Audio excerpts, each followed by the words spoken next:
कर दिया। दोस्तों नमस्कार, प्रवीण जी इस वर्ल्ड में आपका स्वागत है। आज देखो अपने देखा ट्रक ड्राइवर बहुत ज़्यादा हड़ताल किए हुए थे। मैं पेट्रोल भरवाने गया हुआ था कल, बहुत लंबी लाइन लगी हुई थी। तब मुझे पता चला कि यार ट्रक नहीं आ रहा, पेट्रोल नहीं आ रहा। तो पेट्रोल क्यों नहीं आ रहा, समस्या कहाँ बन गई। अभी तक तो पेट्रोल आ जाता था, तो पेट्रोल ऐसी चीज़, हर चीज़ की ज़रूरत है। तो भाई इतनी सारी ज़रूरत वाली चीज़ों की आवक जावक रुक गई, आखिर क्यों, इसके पीछे का कारण है। उस कारण को समझ लेते हैं। और बेसिक कारण क्यों है आपको भी समझना जरूरी है। समस्या कल को आपके साथ भी हो सकती है। अकेली ये समस्या ट्रक ड्राइवरों की समस्या नहीं थी, ये हमारी आपकी सबकी समस्या है। और सरकार क्या चाहती है इसको पर समझ लेते हैं। और क्यों ये ट्रक के पहिए रुक गए इसको समझना जरूरी है, तो वो भी पर समझते हैं। चलिए बताते हैं। हाल ही में संसद ने 3 कानूनों को, ऐसा भाजपा सरकार या अपनी जो सरकार है वो कहती है कि ये जो कानून है ये ब्रिटिश सरकार के अधीन वाले हैं और इन कानून के तहत कब तक हम शासन संचालित करते रहेंगे। तो इन्हें 3 जो मुख्य आधार है हमारे यहाँ आपराधिक कानून से रिलेटेड या सिविल न्याय से संबंधित, जैसे आईपीसी हो गया, कौन सा हो गया, आईपीसी हो गया, या सीआरपीसी हो गया, कौन सा हो गया, सीआरपीसी हो गया, या आईईसी हो गया। ये 3 है। इन तीनों में क्या हुआ, संसद ने हाल ही में क्या संशोधन कर दिए। ये कहलाता है इंडियन पेनल कोड, क्या कहता है, इंडियन पेनल कोड आईपीसी 1860, भारतीय दंड संहिता कहा जाता था। अब इसको चेंज कर दिया गया है और भारतीय दंड संहिता को क्या कर दिया है, भारतीय न्याय संहिता। क्या कर दिया है, भारतीय न्याय संहिता। इसमें संशोधन करके अब ये लिखा जाएगा आईपीसी, जहां अपन भारतीय दंड संहिता कहा करते थे 1860, अब कहेंगे हम इसको भारतीय न्याय संहिता 2023। पहला संशोधन इसमें हुआ है और इसमें जो संशोधन हुआ है वही समस्या वाला कारण बन गया ट्रक ड्राइवर के लिए और हमें भी और आप लिए। चलिए आगे बढ़ते हैं। सीआरपीसी ये कब आया हुआ था, 1898 में आया हुआ था। ये अब इसका नाम चेंज हो गया है और इसका नाम कर दिया गया है भारतीय नागरिक, क्या कर दिया गया है, भारतीय नागरिक सुरक्षा संहिता।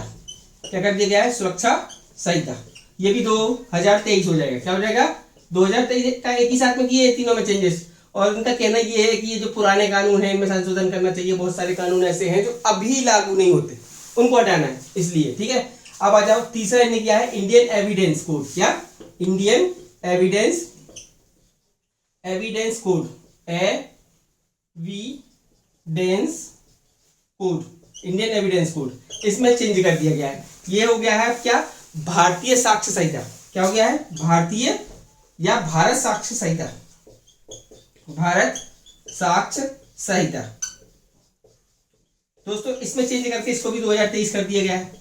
यह आया था 1872 में। अब इन 3 कानूनों में मुख्यतः संसद ने क्या किया, चेंजेस किए। इसमें चेंजेस कर देने के कारण क्या हुआ, ये भारतीय दंड संहिता जो है थी आईपीसी, इसमें मुख्यतः चेंज किया गया। इस चेंजेस ने के अंदर जो प्रावधान थे, जो धाराएं थी, उनमें मुख्यतः 3 धाराएं हैं। उन 3 धाराओं को अपन देखते हैं। उन्हीं के कारण ये सारी समस्या बनी हुई है। ये भारतीय न्याय संहिता के अंदर, भारतीय दंड संहिता के अंतर्गत इनने क्या किया कि जो ट्रक ड्राइवर है वो ट्रक चला रहे हैं, उनका ट्रक का एक्सीडेंट हो जाता है। अगर एक्सीडेंट हो जाएगा तो भाई अब उसमें जो ट्रक ड्राइवर चला रहा है उसको क्या हो जाएगी, 10 साल की सजा हो जाएगी। पहले लेकिन ऐसे प्रावधान नहीं थे, आईपीसी में ऐसे प्रावधान नहीं थे। आईपीसी में क्या प्रावधान थे वो बंद देख लेते हैं। तो धारा आ जाती है 279। क्या आ जाती है, धारा 279। ये धारा 279 कहती है कि यदि कोई ट्रक ड्राइवर है लापरवाही से ट्रक चला रहा है, ये किसके लिए होती है, 279 लापरवाही से ट्रक चलाने के लिए या गाड़ी चलाने के लिए, वाहन चलाने के लिए। फिर उसके बाद आता है 304A। क्या आता है, 304A। 304 ये कहता है कि लापरवाही से अगर आप वाहन चला रहे हैं और किसी की क्या हो जाती है, मौत हो जाती है, तो उसके संबंध में ये प्रावधान है। ये सारे प्रावधान किसके हैं, आईपीसी के हैं, याद रखिएगा 1860। अब ये क्या कहलाएगा, अब आपका कहलाता है ये भारतीय न्याय संहिता कहलाएगा। ठीक है, और 2023। अब इसके एक और पॉइंट था 338। ये कहता है कि लापरवाही से वाहन चला रहे हो और किसी की जान जोखिम में डाल रहे हो। ये 3 पहले प्रावधान हुआ करते थे। इन प्रावधान के तहत क्या होता था कि जो ट्रक चालक है उसको क्या हो जाती थी, डायरेक्ट पुलिस थाने से क्या हो जाती थी, जमानत हो जाती थी। पुलिस थाने से क्या हो जाती थी, जमानत हो जाती थी। ठीक है, और अधिकतम 2 साल की सजा होती थी, 2 साल की सजा। अब यदि कोई आदमी आया और ट्रक से टकरा गया, शौक होता है ना कई लोगों को, घर के तनाव के कारण ट्रक के सामने कूद जाते। अभी ये वीडियो है, इसको देखना, इस वीडियो को देखोगे आपको क्लियर हो जाएगा। ठीक है, तो ऐसे शौक में भी लोग बाग आते हैं ना, घर का तनाव आया, ट्रक के सामने कूद गया, कहते हैं निपटा दो हमें, तो बेचारे सजा तो ट्रक वाले को होती थी। तो इन्होंने क्या किया, 2 साल की सजा का प्रावधान था पहले। अब इन्होंने क्या किया, इसमें संशोधन कर दिया। संशोधन करने के बाद क्या हो गया कि जो सजा हो गई वो आईपीसी की धारा में 104A में ऐड किया गया और इसके तहत जो सजा का प्रावधान कर दिया गया वो कितना कर दिया गया है 10 साल। और क्या कर दिया गया 10 साल के साथ अब 7 लाख रुपए ड्राइवर को जमा करने पड़ेंगे। और ड्राइवर के खाने को तो है नहीं, ये कहाँ से ला के देगा 7 लाख, है ना। ये सोचने वाली बात है। लेकिन जरूरी नहीं कि ये सब ट्रक ड्राइवर के लिए, ये सबके लिए हो सकता है। कोई अनाट्य व्यक्ति भी तो गाड़ी चला रहा होगा। चलिए आगे, ठीक है। तो 10 साल की सजा और 7 लाख का प्रावधान कर दिया गया। अब ये किस स्थिति में, मान लो ट्रक वाले ने ट्रक मार दिया, एक आदमी मर गया, अब उसको फोन लगाना कंपलसरी है, वही खड़ा रहेगा, वो पुलिस वाले को फोन लगाएगा, साहब उन्हें मार दिए, आ जाओ। अगर वो नहीं बताता, भाग गया, तो 10 साल की सजा और 7 लाख रुपया। बता देता है तो 5 साल की सजा, ठीक है। फोन लगाएगा, वो खुद मारेगा, मार दिए, हिट एंड रन, ठीक है। मार दिया, मार देने के बाद भाग गए, नहीं बताए तो 10 साल की सजा और 7 लाख रुपया। बता दिए, फोन कर दिए तो 5 साल की सजा, ठीक है। ये मामला है, ये चेंजेस हुआ। अब इसमें हड़ताल करने की क्या आवश्यकता है। सबसे पहली बात तो ये समझो कि ये जो प्रावधान किया ये सभी वाहन चालकों पे, पहली चीज बहुत कॉमन बात। ट्रक वालों का कहना ये है, उनका जो पक्ष है उसको देख लेते हैं। ट्रक वालों का कहना ये है कि भाई कई बार ट्रक होता है, बच्चे कई लोग आते हैं जो अपनी आत्महत्या कर लेते हैं, कूद जाते हैं, या कई बार रफ ड्राइविंग करते हो। अब ट्रक हो या बस होती है, हैवी ड्राइव होता है, वाहन होता है, उसके सामने कई लोग मस्ती करते हुए निकलते हैं, अचानक से आके घुस जाते हैं, तो उसमें किसी ट्रक ड्राइवर की गलती नहीं है। कई बार आपने देखा होगा कि ट्रक ड्राइवर गाड़ी चलाते हुए तो वहाँ भीड़ इकट्ठी हो जाती है और मॉब लिंचिंग हो जाती है। तो भाई इन मामलों में फिर ट्रक ड्राइवर की सुरक्षा कहाँ है, सबसे बड़ा मुद्दा ये। इसमें तो सारी चीजें ट्रक ड्राइवर पर सोची जा रही है ना। अब कहीं चौराहे से कोई ट्रक निकल रहा, अचानक से गली में आ गई, एक्टिवा लेके घुस गया आदमी, भाई ये कैसे पहचानोगे। सबसे महत्वपूर्ण बात ये है। अब ये वाला वीडियो देखो आप, इस वाले वीडियो से आपको क्लियर हो जाएगा। इसमें ये सज्जन देखो सड़क पे चल रहे हैं, आगे से ट्रक के सामने घुस जा रहे हैं, अब इनका उद्देश्य आत्महत्या करना। तो अब इसमें क्या ट्रक वाली गलती है? तो ट्रक वाला क्या करेगा, ट्रक रोकेगा, ये मर गए हैं, फोन लगाएगा और 5 साल की सजा पाएगा। अब बेसिक बात समझो, सर्वोच्च न्यायालय का एक स्पष्ट कथन है कि जो ट्रक ड्राइवर है या कोई आत्महत्या करता है, किसी के आगे आके वाहन टकराता है, तो उस स्थिति में सामान्यतः यह मान लिया जाता है कि अगर जो अपराधी है उसकी अपराध करने की प्रकृति क्या होती है, प्रकृति को देख के ही उसकी सजा का निर्धारण किया जाएगा। ये माना जाएगा कि ये जानबूझकर किया गया है या फिर आकस्मिक रूप से घटना घट गई है। तो मतलब ये है कि ये ट्रक ड्राइवर को ये प्रूफ करना होगा ये घटना आकस्मिक घटी है, और इस किस चीज पर निर्भर करेगा, वहां के जो लोग उपस्थित हैं वो गवाही देंगे तब। ये चिंता का विषय है। ट्रक ड्राइवर का कहना है ठीक है आप संशोधन करिए, कोई समस्या नहीं है, लेकिन उतना करिए जो वाजिब हो। तो ट्रक चालक, बस चालक, जो बड़े वाहन चालक हैं उनके बारे में सोचिए कि वो 10 लाख 7 लाख रुपए कहाँ से लाएंगे, वो 10 साल की जेल हो जाएगी, वो अलग। और ये जरूरी नहीं है कि हर बार ट्रक ड्राइवर की गलती होती हो। रश टाइट करते हैं, ट्रक ड्राइवर चलाते हैं, ऐसा नहीं है।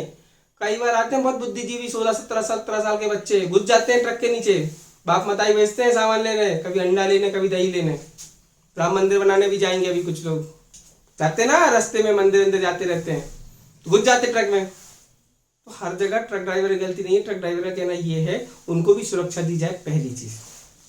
क्लियर दोस्तों। दूसरी चीज, अगर ट्रक ड्राइवर को वास्तविकता में एक्ट की सही जानकारी भी दी जाए तो वो समझा जाए। इसमें स्पष्ट ये प्रावधान किया गया है, बताया गया है कि यदि कितनी ही गति से ट्रक चलाए इससे कोई दिक्कत नहीं है, लेकिन ट्रक की गति के बाद यदि ये रफ ड्राइविंग कर रहे हैं और ड्रंक करके चला रहे हैं तभी ये एक्ट इनके ऊपर लागू होगा। इस चीज को भी समझना है कि अगर कोई पी के करके, नशा करके, किसी भी प्रकार के नशे के साथ वाहन को चला रहा है और वो वाहन को चलाता है और फिर एक्सीडेंट होता है, तब ये चीजें लागू हो जाएंगी उसके ऊपर। तो अगर आप ये नहीं है और कोई आकस्मिक रूप से आ रहा है और आपके ट्रक से टकरा रहा है या बस से टकराया जा रहा है या एक्सीडेंट हो जा रहा है, तो उस स्थिति में आपके लिए सोचने की बात रहेगी और उसमें आपको संरक्षण प्रदान मिलेगा कानून से, ऐसा नहीं कि नहीं मिलेगा। तो मुख्यतः ये है, इस चीज को समझने की आवश्यकता है, दोनों पक्षों के बिंदुओं को। अभी हाल ही में अजय भल्ला जो गृह सचिव रहे हैं, उनके साथ ट्रक ड्राइवर एसोसिएशन की मीटिंग हुई है। उसकी मीटिंग के तहत उन्होंने ये कहा कि पहले इस कानून की समीक्षा करेंगे और समीक्षा के आधार पर ही फिर इसको लागू किया जाएगा। हाल ही में इसको लागू नहीं किया जाएगा। मुख्यतः चिंता का विषय सिर्फ ट्रक ड्राइवरों का ये है कि यदि इस तरीके की घटना घटती है तो उसमें ट्रक ड्राइवरों के लिए सुरक्षा किस प्रकार की रहेगी, क्योंकि इनको जमानत नहीं मिलनी है, तुरंत गिरफ्तार हो जाएंगे। गिरफ्तार होने के बाद अभी जो थाने से जमानत मिल जाती है, वो थाने से जमानत नहीं मिलनी है। जमानत के लिए इनको न्यायालय जाना होगा, और न्यायालय में कब जमानत मिल रही है, जब ये साक्ष्य प्रस्तुत करेंगे। ठीक है, तो ये एक बहुत लंबी प्रक्रिया हो जाएगी। इसी चीज से ट्रक ड्राइवर और बस ड्राइवर डरा रहे हैं। और ये जो आया था कोर्ट हिट एंड रन मामला, ये सभी वाहनों पे लागू हुआ, एक्टिवा, स्कूटी, कार, बस, ट्रक, सब पे। क्यों? उसके पीछे कारण है कि 2021 के जो आंकड़े आए थे, कब के? 2021 के आंकड़े के आधार भारत में 57,405 एक्सीडेंट हुए हैं ट्रक वालों के द्वारा, और इसमें करीब 25,000 लोगों की मौत हुई है। कितने की? 25,000 लोग मरे हैं।